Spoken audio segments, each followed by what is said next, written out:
scores. Greg Scott.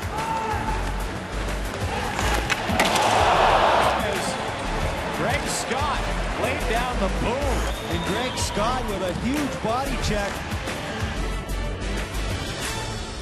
Time for another edition of Road to the Show at the Air Canada Club. Today joined by Greg Scott of the Toronto Marlies. Greg, thanks for stopping by. Thanks for having me.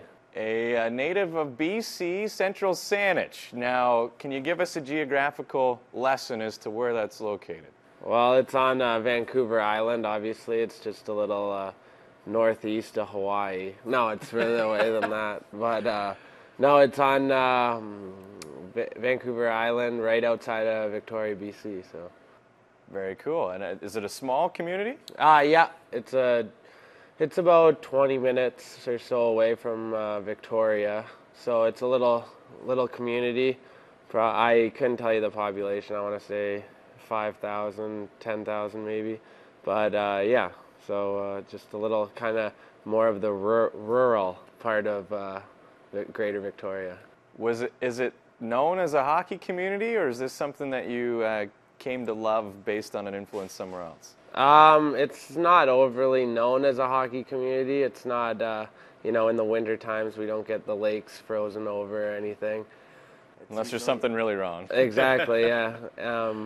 So no, it's not known, but my brother definitely was a big inspiration to me, is why I got into hockey. Now, what age did you start playing, and how did you break in, I guess, in that area in BC? I started playing when I was 5, and well, obviously I'm a younger brother, so I wanted to do whatever my older brother did. So he got into hockey because his friends were in it, and I followed suit.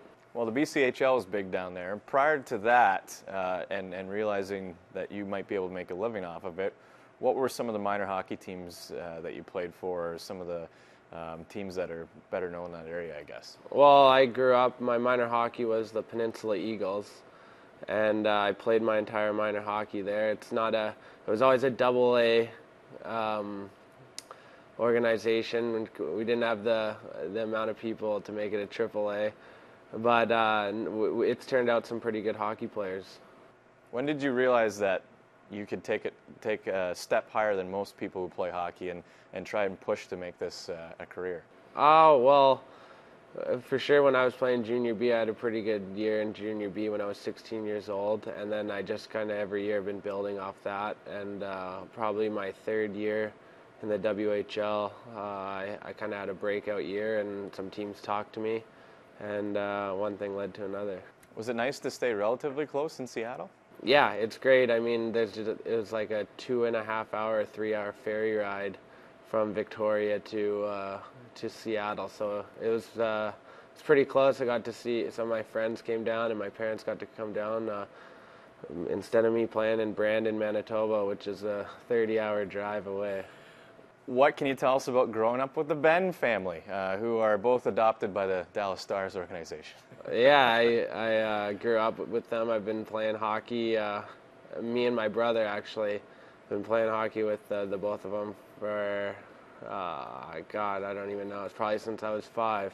But they grew up not too far from our house, and our parents are we're just good family friends, and we've known each other for a long time, and they're both having 2 great careers with Dallas. How unique is that to be able to, years later down the road, see neighbors playing professional hockey and face off against some of them, as you did when Marlies played in Texas earlier this year? Yeah, it's definitely cool. I got to play against Jordy there. We were kind of going at it a little bit in the corners and stuff, but no, it's cool because I'm used to being on his team or playing against him when we're playing road hockey. But no, it's cool to play professionally against them. You had some good road hockey battles? Yeah, there was some good ones. They were a little bit better than me when it came to that. But. Well, none better at breaking it down for us. So, Greg, thanks very much for joining us. Thank you.